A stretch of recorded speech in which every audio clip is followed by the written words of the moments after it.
পরিকল্পিতভাবে নির্বাচন পেছানোর পাঁয়তারা চলছে অভিযোগ বিএনপির। দেশকে ভিন্ন দিকে নেওয়ার চেষ্টায় উদ্বেগ। ইশরাককে মেয়রের দায়িত্ব দিতে নগর ভবনে বিক্ষোভ অব্যাহত। শপথ না পড়াতে করা রিটের আদেশ বুধবার।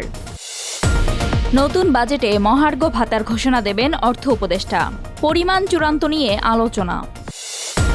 স্টারলিংকের যাত্রায় প্রধান উপদেষ্টার অভিনন্দন। সার্বভৌমত্ব বিঘ্নিতের সুযোগ নেই মন্তব্য সহকারীর। কাশিমপুর কারাগার থেকে জামিনে মুক্ত নুসরাত ফারিয়া। কৃতজ্ঞতা প্রকাশ অভিনেত্রীর।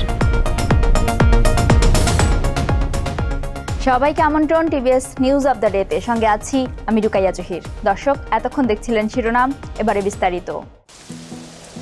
বিদেশে বৃষ্টির দিনে গরম খিচুড়ি কত যে মিস করেছি।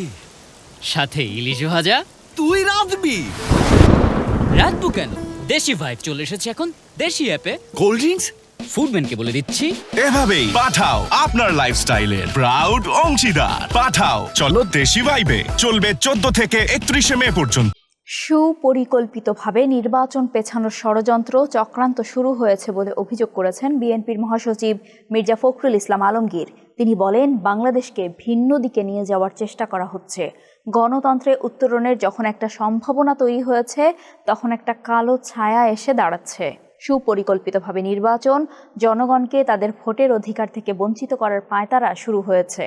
20 মে গুলশানে দলের চেয়ারপারসনের কার্যালয়ে এক সংবাদ সম্মেলনে ভার্চুয়ালি যুক্ত হয়ে তিনি এই কথা বলেন। আগামী 30 মে দলের প্রতিষ্ঠাতা জিয়াউর রহমানের 44তম মৃত্যুবার্ষিকী উদযাপন উপলক্ষে যৌথ সভা শেষে এই সংবাদ সম্মেলন করা হয়। মির্জা ফখরুল বলেন, বিভাজনের রাজনীতি আবার শুরু হয়েছে। গোত্রে গোত্রে বিভাজন সৃষ্টির চেষ্টা করা হচ্ছে। সরকারের মধ্যে কিছু অনুপ্রবেশ ঘটানো হচ্ছে দেশকে অস্থিতিশীল করতে। সরকারের বিভিন্ন প্রতিষ্ঠানগুলোকে পরস্পরের মুখোমুখি করার একটা ষড়যন্ত্র শুরু হয়েছে। সংবাদ সম্মেলনে দলের সিনিয়র যুগ্ম মহাসচিব রুহুল কবির রিজভী জিয়াউর রহমানের 44তম মৃত্যুবার্ষিকী উপলক্ষে 8 দিন ব্যাপী কর্মসূচি ঘোষণা করেন। 25 মে থেকে 2 জুন পর্যন্ত এসব কর্মসূচি পালিত হবে। 6ষ্ঠ দিনের মতো নগর ভবন অবরোধ করে বিক্ষোভ করছেন বিএনপির নেতা ইশরাক হোসেনের সমর্থকরা। তাকে ডিএসসিসি মেয়রের দায়িত্ব বুঝিয়ে দেওয়ার দাবিতে লাগাতার এই কর্মসূচি চলছে। সড়কে অবস্থানের কারণে বঙ্গবাজার থেকে গোলাপশাহ মাজার পর্যন্ত সড়কে যানজট দেখা গেছে।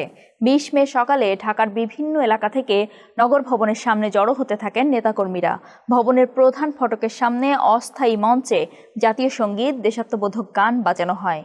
গত বুধবার থেকে শুরু হওয়া অবস্থান কর্মসূচির কারণে নগর ভবন কার্যত অচল হয়ে পড়ে। এতে দুর্ভোগে পড়েছেন সেবা নিতে আসা লোকজন। স্থানীয় সরকার বিভাগের অফিস নগর ভবনে থাকায় উপদেষ্টা আসিফ মাহমুদ সজীব ভুঁইয়া কার্যালয়ে আসতে পারছেন না।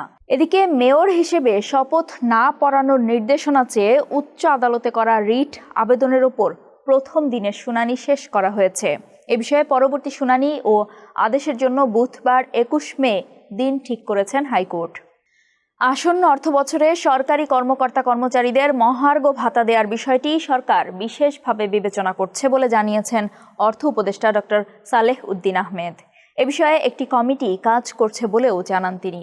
20 মে সচিবালয়ের সরকারি ক্রয় সংক্রান্ত উপদেষ্টা কমিটির বৈঠক শেষে এ কথা জানান তিনি।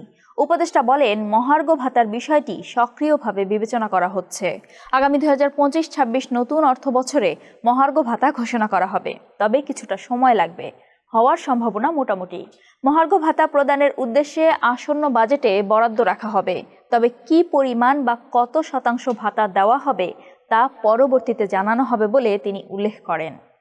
বাংলাদেশে স্টারলিংকের আনুষ্ঠানিক যাত্রা শুরু হওয়ায় সংশ্লিষ্ট সবাইকে অভিনন্দন জানিয়েছেন প্রধান উপদেষ্টা অধ্যাপক ডক্টর মোহাম্মদ ইউনূস। 20 মে মঙ্গলবার প্রধান উপদেষ্টার উপপ্রেস সচিব আবুল কালাম আজাদ মজুমদার তার ভেরিফাইড ফেসবুক পেজে এক পোস্টে এই কথা জানিয়েছেন।